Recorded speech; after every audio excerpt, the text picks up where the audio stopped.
Hello, guys. Welcome to the Broskiedoodles. It's your boy Kiko, my boy Steve over there. We got a new face. You probably haven't seen him. It's your boy Jhonny Boi in the Hizzle. He's gonna talk to us. You seen him before? Yeah, maybe, man. America's Most Wanted, or or maybe one of those crime. I used to volunteer for Tiger King. Oh, there you go. Yeah, he's the guy that got the dick ripped off. They didn't show him on the documentary, but in any case, he's gonna help us today talk about some serious topics. So we always hear. You can notice that it's just a bunch of guys that don't know much, and we're talking about shit that we shouldn't. But hey, we're gonna make sense of it and see what's up. So let me start off with a few of the concepts that I wanted to talk about today, and it has to be with money, right? The economy, and pretty much the debate would be between two sides. One of them is that money is created or that money is transferred. So there's some people that believe that, for example, there's a pizza pie, right? And when someone has more than one pizza pie, it means that someone else doesn't have a pizza pie. So it kind of makes it look like there's just one pie, and if someone has a lot of it, that means someone else has to have less of it. So it's only a transfer of money.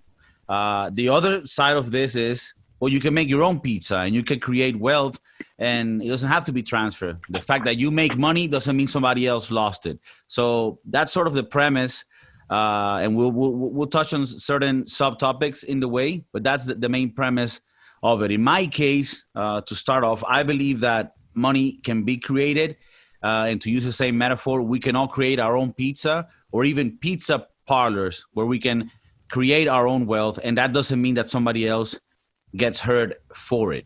And I think what you mean by that, Kiko, by pizza slices, pizza pies, and pizza parlors, you're talking about pizza slices as an amount of money that exists as a part of a whole, right?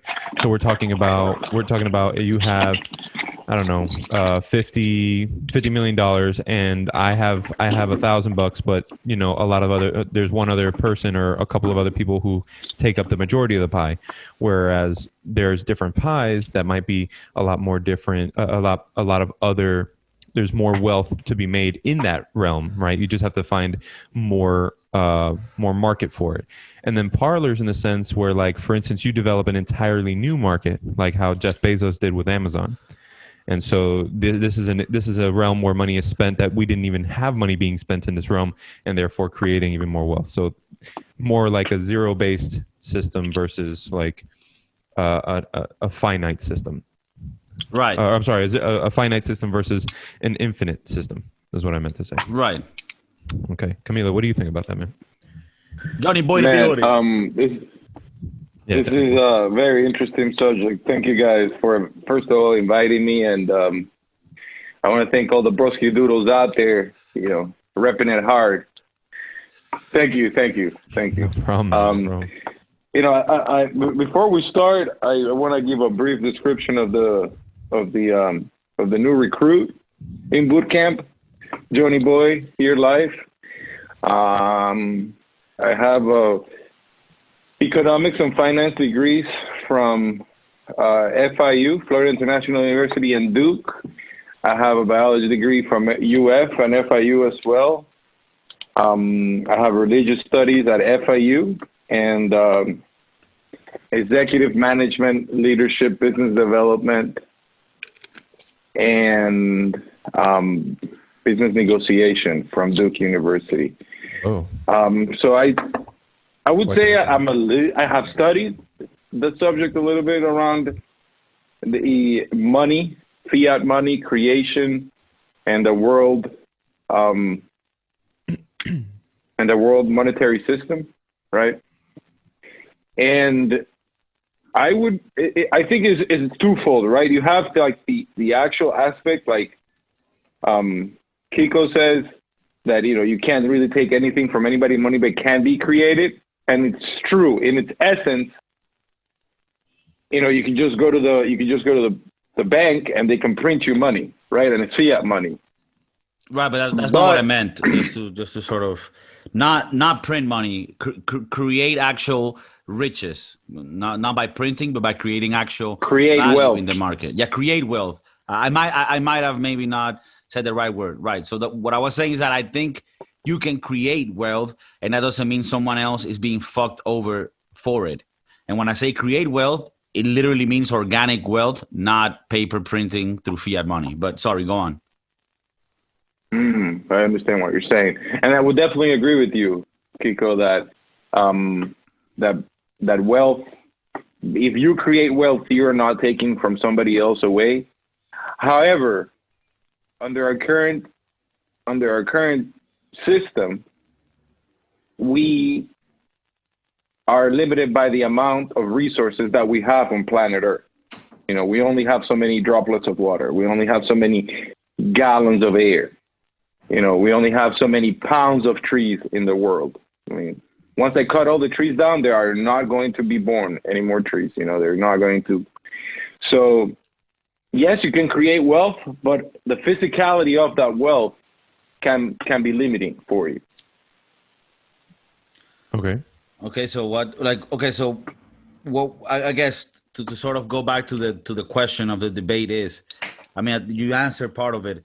So do you believe that in an economy that with a free market where people can exchange services for, you know, money for services and goods, and someone is able to find a product that is sold well because makes people's life easier, that's something that works and exists, and that it doesn't mean that if someone is rich, it means that he fucked over other people necessarily. Not to say that there aren't fucked up people that made money in shady ways, but in general, most people that have money because they work hard and provided a product or service that help people on a voluntary exchange of money. Would you agree with that? Yes, I would definitely agree with that. You know, you could definitely argue that wealth is, you know, you're going to have to take from somebody else. But in theory, yes, you can create wealth without stealing from people. Absolutely. I mean, it's happiness. You know, happiness is unlimited. You know, right? Like that's for how example, I see wealth. Let me give you this example. You know, someone can say,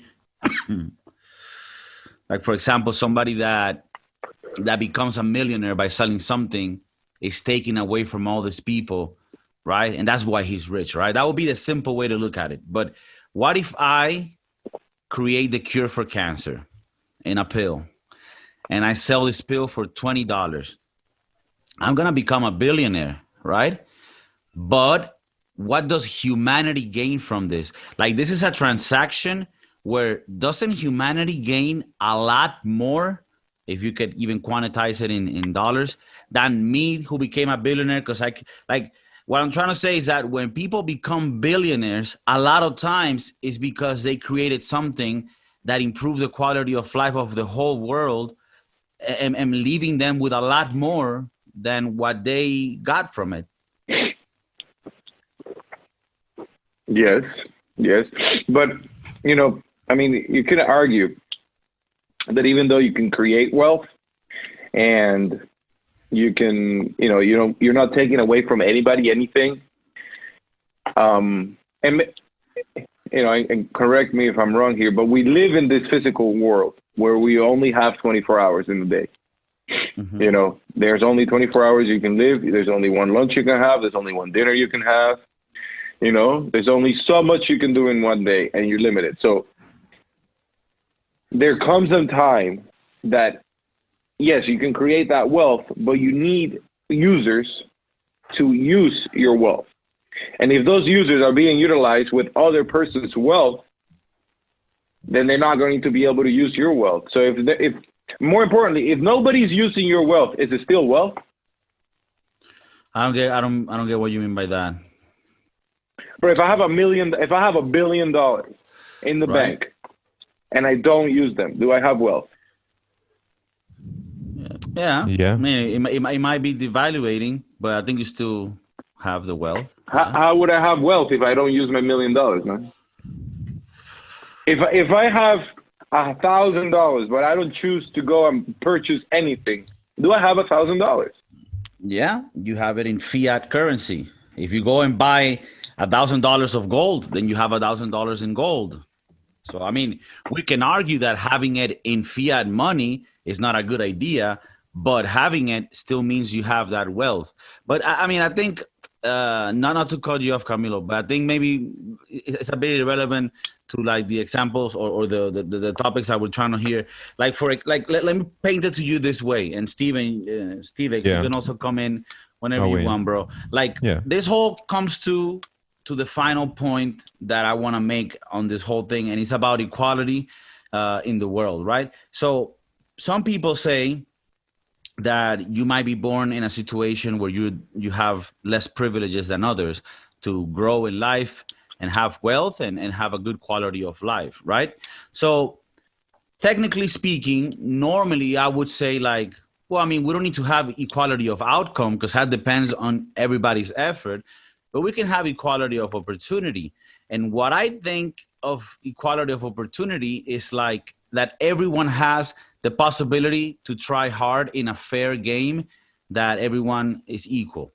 Now, does that mean that you might have the same luck that another person that was born in a rich house and they took him to the best schools? No, he definitely has a better opportunity and he's starting at a better place.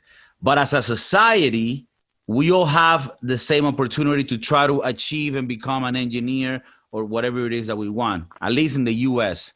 Do you think that's the case, Steve? Do you think that you know, what do you think about that way of thinking? Yeah, I mean, honestly, for me, so if I'm a competitor, okay, if I'm a person who owns a business, and let's just say I'm the first person to come into this market, right? If I have another person come into this market, right? Inevitably, some of the sales that I was making, they're going to take away, or the potential of making those sales are going to go away. However, the demand of the sales due to exposure could grow. So it's not, I mean, in a sense, there is a little bit of give and take when it comes to money, in my opinion. And if you have an education and all these things, you can create your own wealth for sure. You know, that's what's going to get you into the market of whatever you decide to sell or be, right? Am I in the vibe? Okay. So I understand the school of thought where people, if there's a finite amount of, if I'm selling $1 million a year and a competitor comes in and I'm now selling $750,000 a year and my competitor is taking $250,000, well, okay, fine. You know, that's okay. But what happens if what if the $1 million market turns into a $2 million market? Now, and then it just becomes a market share kind of a thing, you know what I'm saying? But the pie, essentially, what people are arguing is that there's a zero base or only a finite amount of money out there, and I don't believe that to be true. Generally, but what about time? What about time? Do you believe we have unlimited time? No, I mean, I don't think that a time is unlimited. However, I do feel like this is where working smarter, not harder, comes into play, right? If I have to build, if I'm a U.S. manufacturer and I have to build my product by hand, versus having a market, like a whole like outsourcing and having that product be built by 50 hands versus my hands.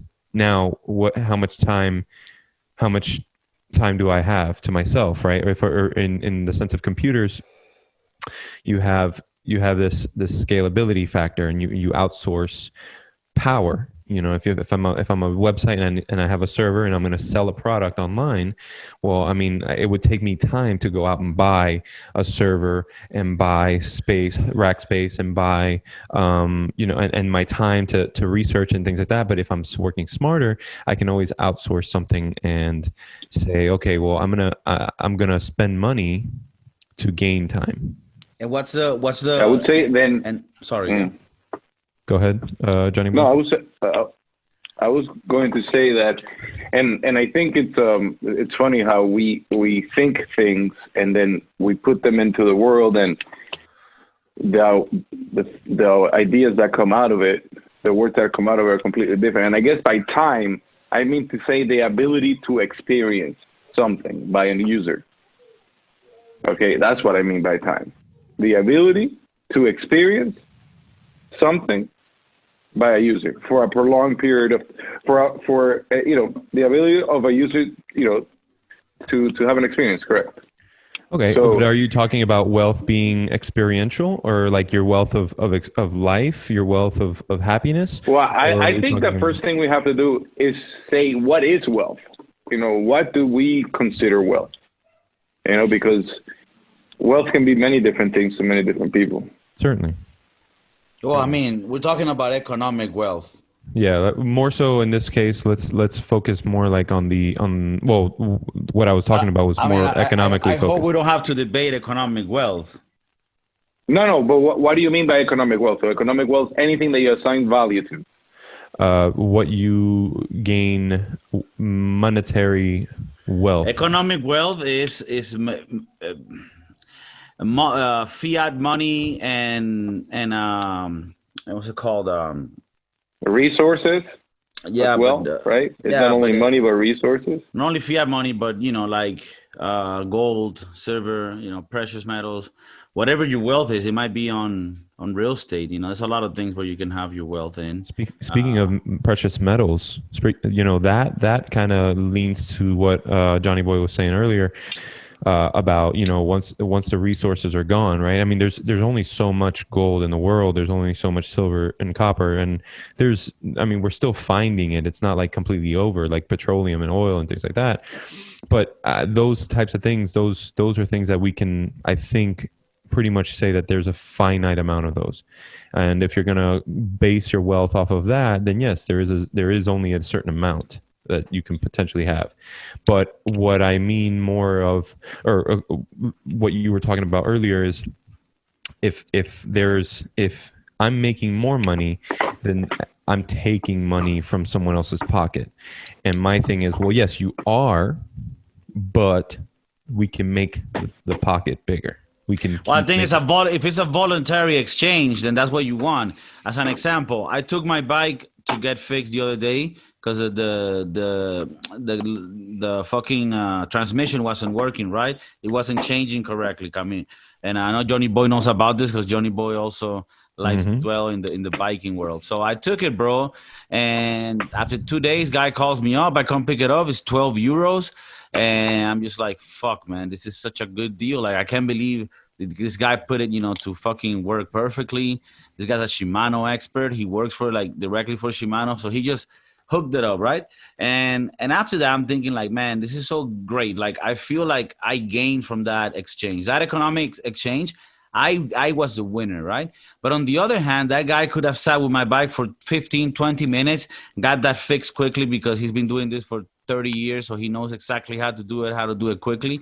And in his mind, he's like, damn, I just got hooked the fuck up. This guy came with his bike and already gave me $12 for like 15 minutes of my time. This is amazing. So both of us won in that exchange. And in most economic exchanges, both people win.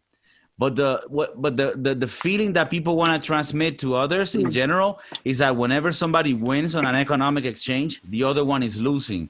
And I think that's bullshit. I think unless it's a fraud and an illegal activity, when there's an economic exchange, I disagree. Both parties win. All right, so tell me, not vaguely, but specifically, a situation that is not illegal or fraud, where in an economic exchange, one person wins and the other one loses. To be honest with you, first of all, and as much as I benefit from the system that we live in, and as much as I get to enjoy all the things that happen in this world, I feel like this system has more losers than winners, and I feel like we are destroying ourselves and the worlds in this current system. This is not sustainable. Okay. Okay, but without and this comes from a person that succeeds in the system. So what does that mean?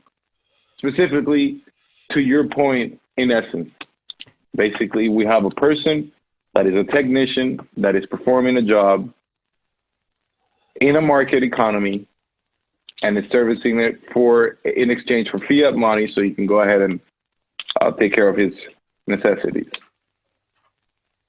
But I feel like the amount of time this technician works in that shop to make a living and the amount of monetary reward, safety is not enough. Say this person tomorrow, through no fault of his own, he's walking down the street from home and a bus hits him. Boom. Because they got a flat, because the tire malfunctioned, one of 1% of the tires that malfunctions in the world. And you lose both arms, right? You can't use your arms anymore. Mm-hmm. This person can no longer be a bicycle technician. This person's going to be probably struggle the rest of his life. Well, I mean, I don't not know only with the loss of his arm. To do with the conversation, though. Well, time out. I can turn this around, right? I'm gonna say. So this bike technician has still 30 years of experience, and thank God, all he lost was his arms, right? So now, what do I do as a bike technician? I turn around and I become an educator. I say, okay, look, this is the part. This is the part.